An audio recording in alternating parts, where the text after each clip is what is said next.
अध्यक्ष महोदय, मैं देख रहा था कुछ तो प्रश्नकाल तो समाप्त हो गया, लेकिन बड़ा विचित्र लगता है जब भी हम इस प्रदेश के विकास के लिए कोई ऐसा महत्वपूर्ण प्रोजेक्ट ला करके जिससे आने वाली जनरेशन के लिए उसका लाभ होगा, और जनरेशन के साथ साथ में हिमाचल प्रदेश की आज सबसे बड़ी आवश्यकता है।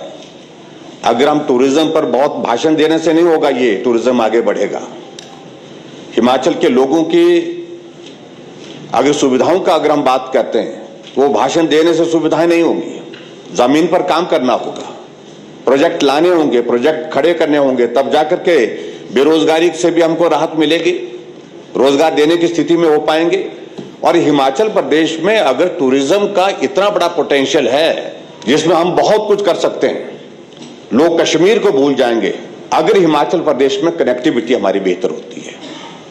और इसलिए हम इस बात के लिए बार बार जोर शुरू से लगा रहे हैं कि हमारे पास हिमाचल प्रदेश में बाय रोड कनेक्टिविटी में भी वक्त लग रहा है। ठीक है, 4 लेन आ रहे हैं और 4 लेन के कारण हमारी कनेक्टिविटी बाय रोड की अच्छी हो रही है। रेलवे की कनेक्टिविटी हमारे पास अभी तक उसमें कितने साल लगेंगे मालूम नहीं। जहां रेल पहुंची है उससे आगे बढ़ने में उसकी गति क्या, किस प्रकार की परिस्थिति है, उस बात को आप अच्छी तरह से समझ सकते हो। उस बारे में मैं ज्यादा कहना भी नहीं चाह रहा हूं। ठीक है, उस दिशा में भी हम काम कर रहे हैं, लेकिन सबसे आसानी से हम कर सकते हैं, जल्दी कर सकते हैं, तो वो है हमारी बाई एयर कनेक्टिविटी। और बाई एयर कनेक्टिविटी को इंप्रूव करना हिमाचल प्रदेश में ये बहुत लाजमी है। और ऐसे में हमारे पास जो 3 एयरपोर्ट हैं, वो छोटे छोटे एयरपोर्ट हैं। लोड पेनल्टी के साथ लोग आते हैं, लोड पेनल्टी के साथ लोग जाते हैं। यहां से पैसा विदेश जाने के लिए कम लगता है, दुबई जाने के लिए कम लगता है, लेकिन दिल्ली से शिमला, शिमला से दिल्ली और कुल्लू से दिल्ली, दिल्ली से कुल्लू आने में ज्यादा लग रहा है। ऐसी स्थिति में यहां हिमाचल प्रदेश में एक बहुत बड़ी जरूरत है, एयरपोर्ट की जरूरत है।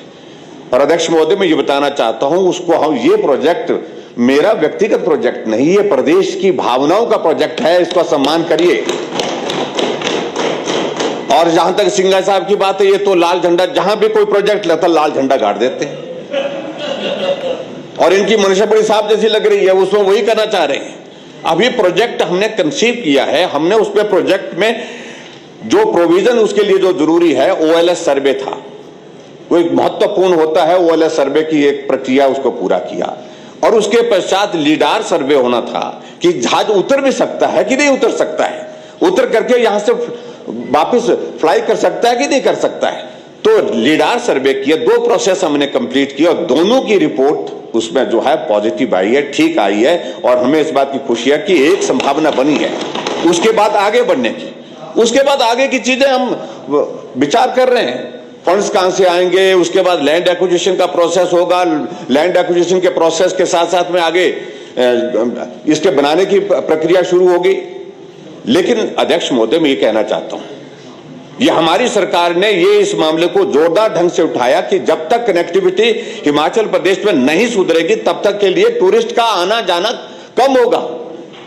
अगर धर्मशाला की अगर हम यहीं पर बात कहें, कांगड़ा की अगर बात कहें, अगर यहां 4 फ्लाइट्स आ रही हैं तो कनेक्टिविटी अच्छी हुई थोड़ी, लेकिन इसको और बेहतर करने की आवश्यकता है। इसलिए अध्यक्ष महोदय, हमने फाइनेंस कमीशन के समक्ष भी पूरे जोरदार ढंग से अपने पक्ष को रखा, और पक्ष रखने के बाद अंततः फाइनेंस कमीशन ने भी इस बात को एक्सेप्ट किया कि हिमाचल प्रदेश में कनेक्टिविटी को सुधार करने के लिए इससे बेहतर जो है बाई एयर की कनेक्टिविटी से बेहतर कोई और तरीका नहीं है।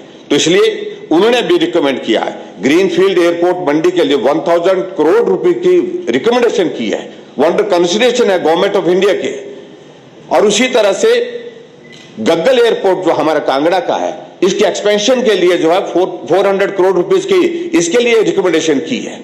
तो हमारी इस बात को, इस भावना को समझने की कोशिश करिए, रोकने की मत करिए, आगे बढ़ने की बात सोचिए। तो मुझे लगता है कि ये बेहतर रहेगा, और आने वाले समय में पीढ़ियों के लिए ये एयरपोर्ट जब बनेगा तो वो याद करेंगे। और हिमाचल प्रदेश में मैं समझता हूं कि इससे महत्वपूर्ण प्रोजेक्ट आज की तारीख में कोई और नहीं हो सकता। अगर हमारा ये ग्रीनफील्ड एयरपोर्ट जो है बन करके आने वाले समय में तैयार होता है, तो ये जनरेशन के लिए बहुत बड़ा कॉन्ट्रीब्यूशन होगा। Thank you.